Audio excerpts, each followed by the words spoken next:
Aos 45 do segundo tempo, São Paulo busca a contratação de jogador.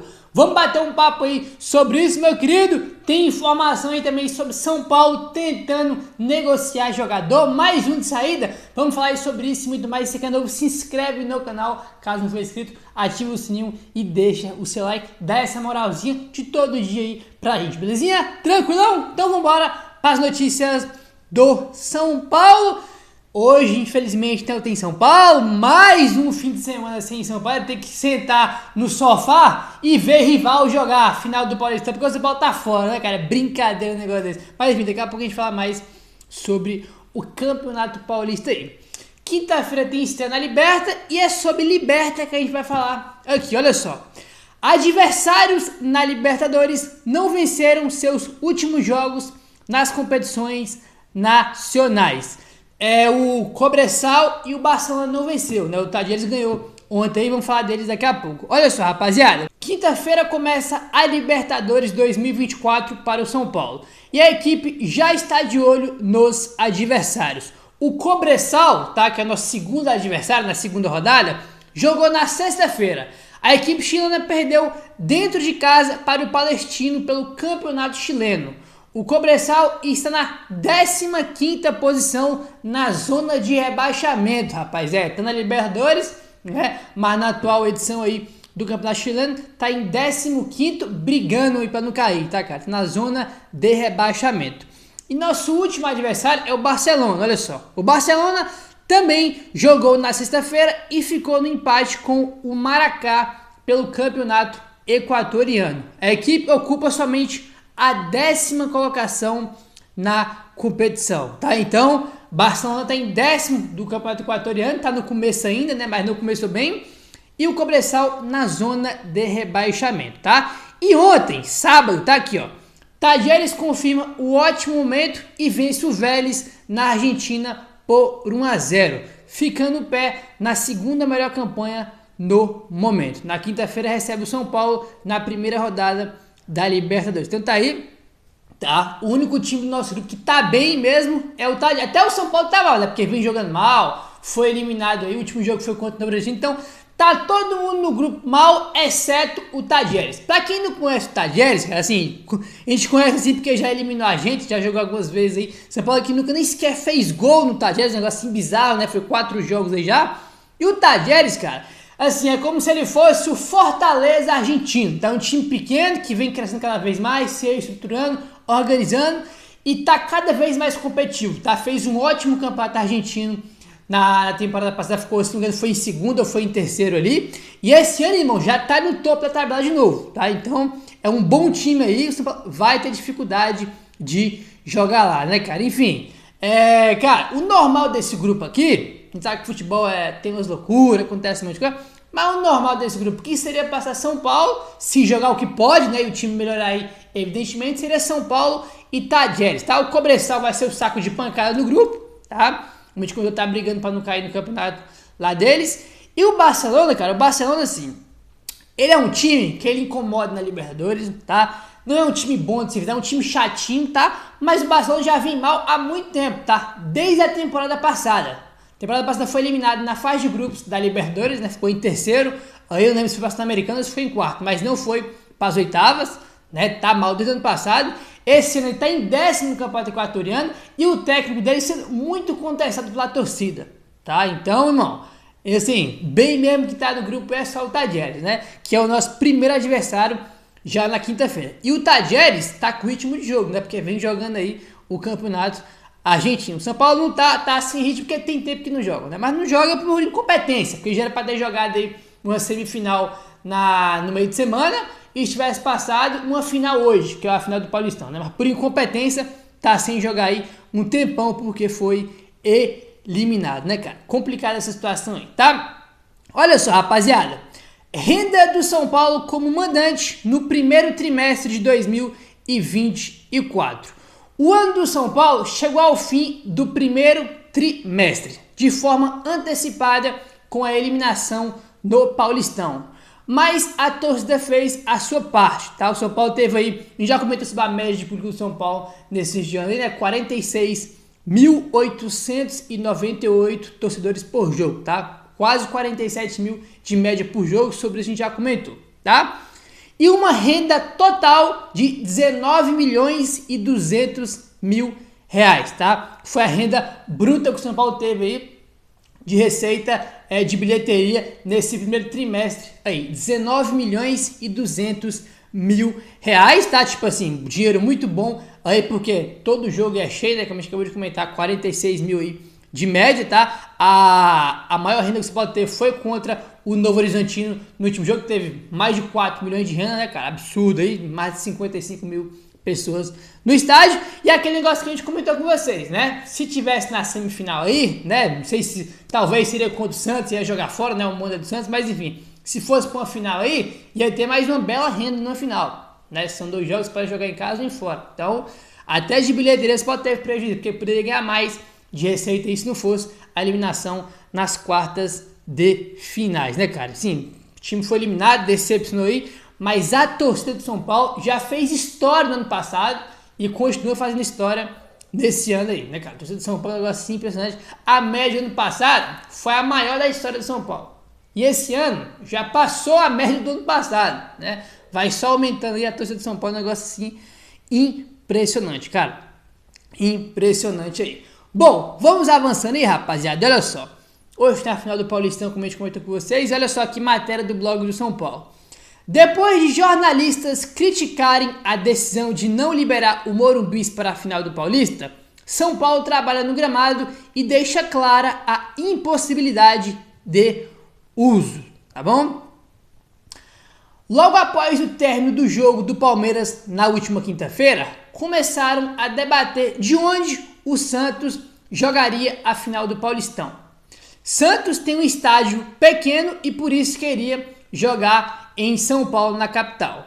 O São Paulo não alugou o estádio, pois alegou aí no caso, né, que o estádio está impossibilitado de receber jogos agora por causa do último show que teve, foi do Vitor e Léo, né, que teve o último show aí. E cara, o gramado, pelo menos na última imagem que o Globo Esporte consultou, não tem condições nenhuma de ter jogo, né, vai estar na tela aí pra vocês, tá aí, ó.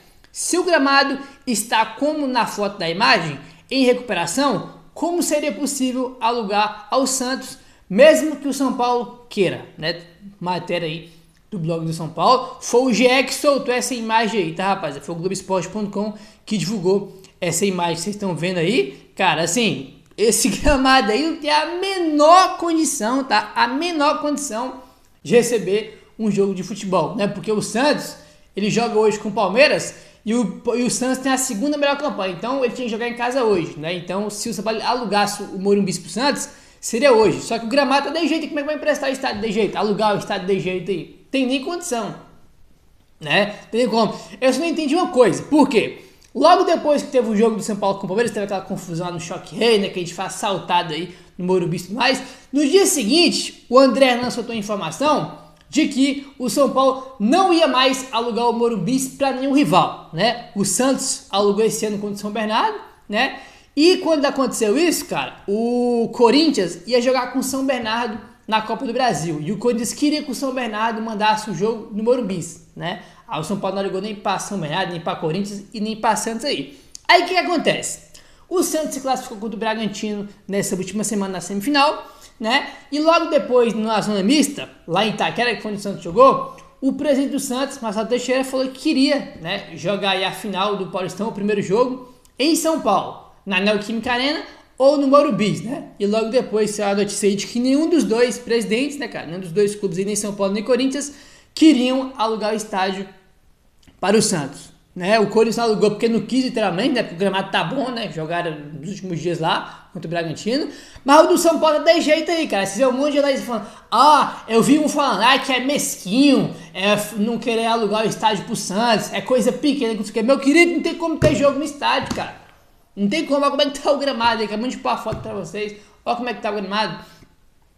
Inclusive, eu queria ver se fosse o São Paulo na final. Porque se fosse o São Paulo na final, o São Paulo também jogaria hoje, porque o Palmeiras tem a melhor campanha, então o São Paulo jogaria em casa hoje. Eu queria ver se fosse o São Paulo na final, o que o São Paulo ia fazer, né? Porque assim, ou ia ter que jogar em outro estádio, ou ia ter que jogar no estádio do jeito que tá aí, né? Ou então ia ter que cancelar o show que teve do Vitor e Léo, para não causar esse dano aí que teve no estádio, né? Se for São Paulo na final, eu não faço a menor ideia do que o São Paulo ia fazer, né? Porque estádio, irmão, campo, no caso o gramado, pra você recuperar, deixar ele em condições ideais pro jogo, irmão, demora um pouquinho, né? Ah, vamos ter um show aqui, amanhã tem, daqui 2 dias tem jogo e a gente consegue recuperar. Demora uns dias, não é assim não, entendeu?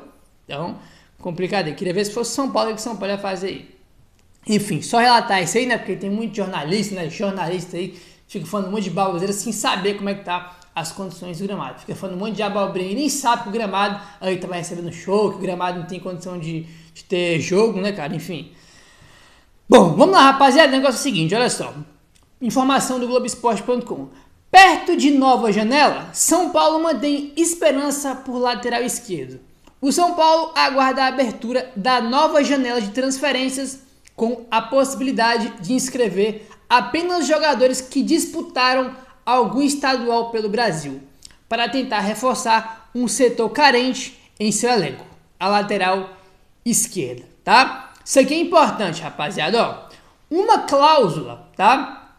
No regulamento da CBF, permite que os clubes brasileiros se reforcem entre os dias 1º, tá? Do dia 1º a 19 de abril, com jogadores que disputaram algum campeonato estadual no início dessa temporada. O São Paulo tem a esperança de contratar um jogador. Então, é como se fosse uma mini janela, tá? Que a CBF aí, né, cara, conseguiu organizar junto com as federações. 1º de abril, que é amanhã, né? Hoje é 31, então, a partir de amanhã, tá? A partir de amanhã até o dia 19 de abril, os clubes podem contratar jogadores que jogaram o estadual, tá? De amanhã até 19 pode contratar jogador que jogou o estadual. Gabriel, tem que ter entrado em campo, tem que ter pelo menos, irmão, ter sido relacionado para algum jogo, tá? Se o cara foi pro banco em algum jogo do estadual esse ano, ele pode ser negociado. Se não for relacionado, não pode ser negociado, tá? Essa é a regra aí. Simples, tá? Se for relacionado, se foi pelo menos para um jogo sem ter a bunda do banco de reserva, se foi relacionado, aí você pode aí, né, contratar, vender o jogador e tudo mais. E o São Paulo vai tentar utilizar isso aí para contratar um lateral esquerdo, né? Com o Wellington de titular e o jovem Patrick como opção, o São Paulo entende que precisa reforçar a sua lateral esquerda. Seu principal jogador da posição, inclusive, tem contrato apenas até o final da temporada e o São Paulo tem dificuldades para renovar o contrato. Outro ponto que é importante ressaltar, ó. Se contratar algum atleta, o São Paulo só poderá contar com ele no Campeonato Brasileiro, na Copa do Brasil e caso avance para o mata-mata da Libertadores, já que o prazo para inscrições na fase de grupos da competição se encerrou, tá? Esse é outro ponto importante, tá? O cara, São Paulo vai amanhã com o contrato do lateral esquerdo, ele não pode jogar Libertadores, porque o São Paulo já divulgou aí os 50 inscritos, né? E você vai poder inscrever novos jogadores aí no mata-mata se conseguir a classificação. Outro ponto que é super importante aí, né? Porque amanhã você fala que o contrato lateral e nem pode jogar, né? Você vai poder jogar aí depois nas oitavas da Libertadores e Copa do Brasil quando começar, né? Que vai demorar um tempinho, e o Brasileirão. Até as últimas semanas, outras 2 posições também eram vistas como carentes pela diretoria e pela comissão técnica: a zaga e o ataque. O tricolor, porém, contratou Sabino para a defesa e o André Silva para o ataque. Restou, portanto, apenas a lateral esquerda. O São Paulo ainda não encontrou no mercado um jogador que possa se encaixar no perfil procurado pelo clube. Agora as opções ainda diminuem. Não podem ser atletas que estejam em outros países. Eles precisam ter jogado algum jogo do estadual nessa temporada, ou ser, né, pelo menos relacionado. Não precisa ter entrado em campo, só de ser relacionado, ter ido para o banco de reservas aí, já conta, né, já pode ser transferido aí. Enfim, assim, é complicado, né, porque dificilmente, se você for pegar as regras aí dos jogadores que podem ser negociados, que tenha pelo menos ido para o banco, né, de algum jogo estadual, dificilmente você vai achar uma boa opção, né, aí no mercado, uma oportunidade ali, cara, não vai ter, né? Da Europa não pode fazer, só do estadual. E dificilmente a gente vai achar uma boa opção. Enfim, demorou para contratar lateral, enrolou, né? Enrolou, talvez não conseguiu, né? Mas São Paulo foi buscar um zagueiro, que tem vários aí, vai precisar mesmo só na Copa América, mas lateral esquerdo, irmão, desde o início da temporada, era a posição que tinha que contratar urgente e enrolar. Agora, irmão, BO de vocês, se vira, aí não sei o que o São Paulo vai fazer, se vai conseguir contratar, não vai, mas das 3 posições carentes aí, zaga, lateral e ataque, a reserva do Caleri, a mais urgente era o lateral. Era o lateral, sem sombras de dúvidas. Agora, vamos avançando aí e vamos comentar, tá, sobre uma promessa, um jovem jogador de São Paulo, né, que pode ser emprestado. Tá aqui a informação do Rafael Emiliano. São Paulo quer emprestar a joia da base para ganhar rodagem no profissional, tá? É o Caio Mateus, jovem de 20 anos. Mesmo com a presença de 14 atletas que nunca treinaram na Barra Funda, na relação de inscritos para a Libertadores, o jogador ficou de fora, tá? Por que, Gabriel, que ele ficou de fora? Tá aqui, ó. O plano interno do São Paulo é emprestar o Caio Mateus nesse restante de temporada para adquirir maior bagagem no futebol profissional. Não existe nenhuma conversa já encaminhada nesse sentido. Mas, segundo o Rafael Emiliano, averigou que a diretoria de futebol já teria comunicado o staff do atacante para ajudar na busca de um interessado em recebê-lo por um período. Tá? Então tá aí, ele não foi inscrito na Libertadores da América para fase de grupos, tá? E olha que teve 14 jogadores do São Paulo aí que nem, irmão, que nunca nem jogou no profissional aí, foram inscritos. E o Caio não foi, tá? E o Caio não foi. Os atacantes do São Paulo aí da base que foram inscritos foram os atacantes João Gabriel, Faisal, Paulinho e Rian Francisco, tá? Foram os atacantes de base que foram inscritos na Libertadores. E ele não foi. Ele não foi. Depois de recuperado de uma lesão grave, ele voltou a treinar com o Sub-20, jogando 23 vezes ao longo do ano passado, 12 como titular e marcando 9 gols. Voltou ao profissional apenas uma vez quando foi relacionado por Dorival Júnior para a vitória sobre o Bragantino na Vila Belmiro no Brasileirão, mas não saiu do banco de reserva. Neste ano, Caio disputou 5 das 6 partidas do São Paulo na Copinha, sempre entrando no segundo tempo, tá? Dos 6 jogos do São Paulo na Copinha, 5 o Caio entrou no segundo tempo. Você vê, né, cara, como ele decaiu aí de forma bizarra, tá? De forma bizarra. Aí o que acontece? Vamos lá. Ele teve uma ascensão muito grande com o Rogério Ceni no time profissional do São Paulo 2022, né? Se não tem enganado. Jogou o jogo aí da Sul-Americana iniciando, né? O Dorival. O Ceni botou o time ali alternativos para jogar e ele teve jogo que ele começou jogando, fez gol aí, todo mundo, caramba, o Caio Mateus, o Caio Albino, né, como chamam ele aí na base, todo mundo aí criou uma expectativa muito grande dele, porque ele tava entrando e jogando bem. Caramba, esse moleque aí, mano, tem tudo para ser um grande jogador.